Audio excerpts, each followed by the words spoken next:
Bien, bienvenidos a este módulo introductorio de Ciencias Básicas. Soy el doctor Bellodas. Vamos a empezar con la parte de embriología de cardiología, ¿ya?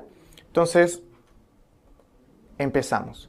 Bueno, cuando hablamos del sistema cardiovascular, es muy importante, doctores, que tengan en cuenta que es el primer sistema en formarse en el embrión, ¿ya? Eso es muy importante. Es el primer sistema en formarse. Precisamente, por lo precoz que es su formación, hablamos de aproximadamente el inicio en la tercera semana. Para ser más exactos, a los 21 días aproximadamente post-fecundación, ya podemos decir que el corazón está latiendo, ¿ya? Entonces, ¿de dónde viene? ¿De dónde viene? Y esto, ojo, ha sido pregunta de examen, ¿no? Tanto la parte cardíaca como la parte vascular, es decir, el sistema cardiovascular, viene de los cordones angioblásticos, y eso ha sido pregunta de examen.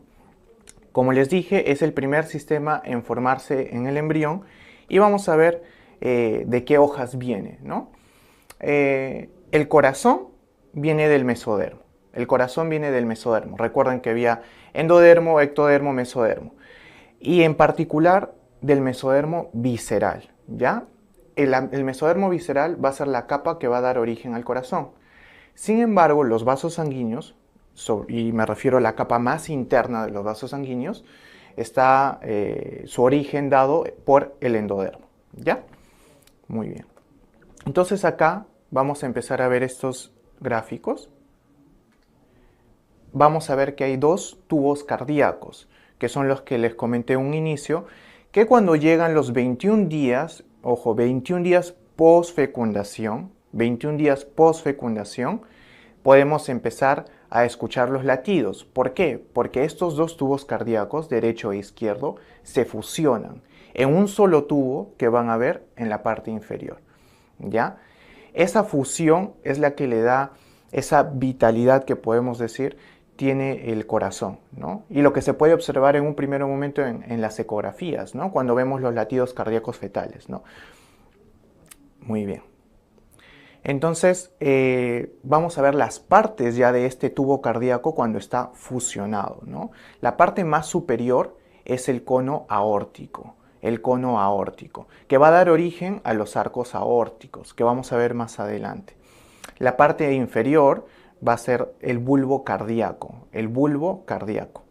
Hay un primordio, que es el primordio ventricular, que es como decir el ventrículo primitivo, ¿no? El primordio ventricular. Pero vamos a explicar en un momento a qué da origen cada una de estas estructuras. Y luego tiene el primordio auricular, ¿ya? Y finalmente el seno venoso, ¿no? Seno venoso, que son estos de acá, los senos venosos. Esas son las estructuras que podemos observar en un primer momento en el corazón. Luego, este tubo se va a plegar sobre sí mismo, y lo que vamos a llamar como un plegamiento y incluso como un entrecruzamiento, que es lo que llamamos lateralización, ¿ya? Un plegamiento y luego una lateralización. Aquí una utilidad, algo quizás una aplicación clínica, porque siempre hay que tener en cuenta que las ciencias básicas, por lo mismo que dice el nombre, básicas, son la base para la clínica. Entonces una aplicación clínica es que un neurotransmisor implicado en este proceso de plegamiento y lateralización es la serotonina, ¿ya? Es por eso que las personas que consumen, por ejemplo, inhibidores selectivos de la recaptación de serotonina, como fluoxetina, sertralina, escitalopram, durante este periodo embrionario, pueden tener alguna alteración en el proceso de plegamiento y lateralización del corazón, ¿ya? Así que hay que tener en cuenta eso. Muy bien, entonces luego de ocurrir esta etapa de plegamiento y lateralización, se van a ir formando las cavidades. La aurícula derecha, la aurícula derecha, la aurícula izquierda, el ventrículo derecho, el ventrículo izquierdo. Ahora, ¿de dónde vienen cada una de estas cavidades? Vamos a ver. Estos senos venosos que vimos hace un momento, los senos venosos, van a dar origen a la aurícula derecha. Los senos venosos a la aurícula derecha. El primordio auricular que vemos aquí, primordio auricular, dio origen a la aurícula izquierda, ¿ya? Aurícula izquierda que vemos acá. El bulbo cardíaco, que vemos acá, va a dar origen al ventrículo derecho, y el primordio ventricular va a dar origen al ventrículo izquierdo, ¿ya? Luego la parte superior, como mencioné, de los conos aórticos, va a permitir la formación de los arcos aórticos, ¿ya? Los 6 arcos aórticos. Vamos a continuar. Entonces, luego del proceso de formación de las cavidades, vamos a empezar con los tabiques. Recuerden que estas 4 cavidades en un inicio que están conectadas tienen que empezar a separarse. Esos tabiques, tanto el tabique interauricular como el tabique interventricular, tienen que formarse por un proceso llamado la tabicación, que ocurre entre las 5 y 8 semanas aproximadamente. Ahora, lo primero que ocurre, y esto es fácil de recordar porque es lo primero, es la formación de un tabique primordial, un septum primum, ¿no? Septum primum. Y como todo septo, porque todavía no está completo en esta etapa, tiene un agujero y ese es el ostium primum. Entonces aquí vemos el septum primum y el ostium primum. Entonces septum primum, ostium primum, aproximadamente en la 5ª semana.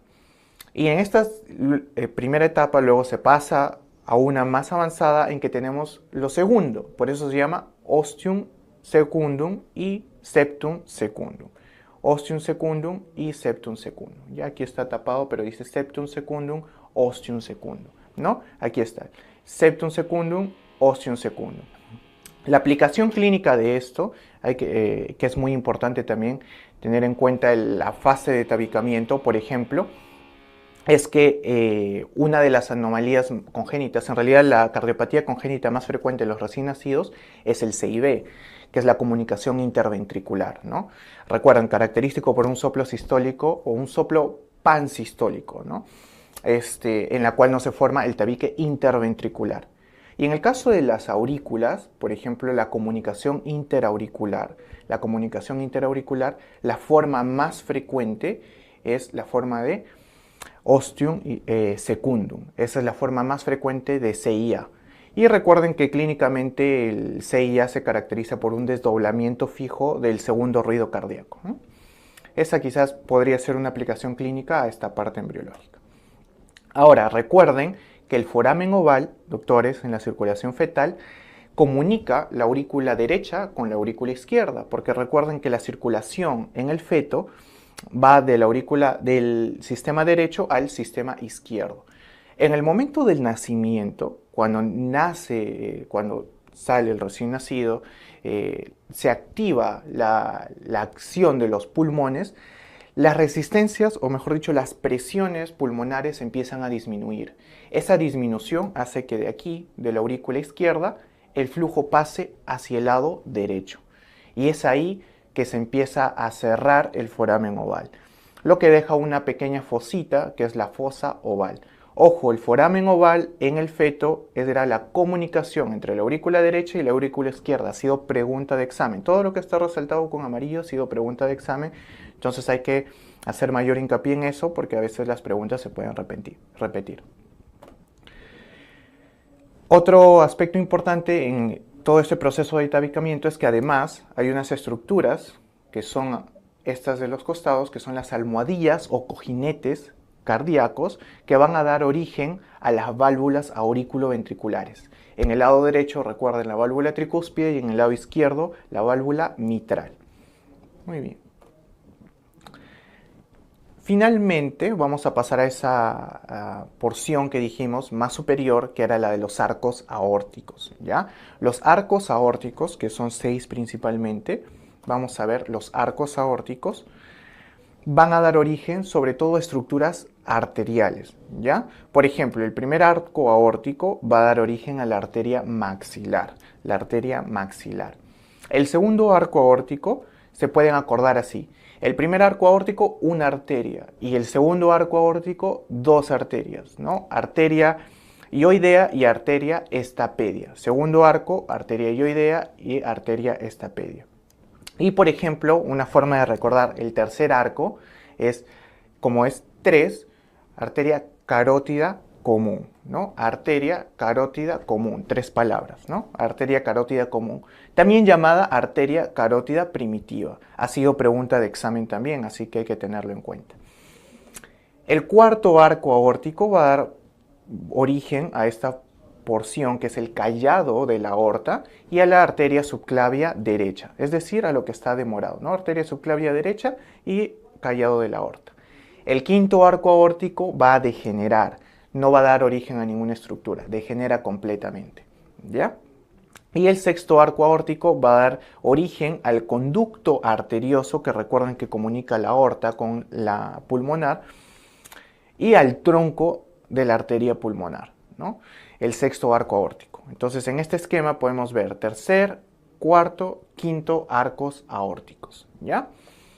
La arteria carótida común, recuerden, del tercer arco aórtico vendría a ser las partes que están en rojo, ¿no? Del lado derecho y del lado izquierdo.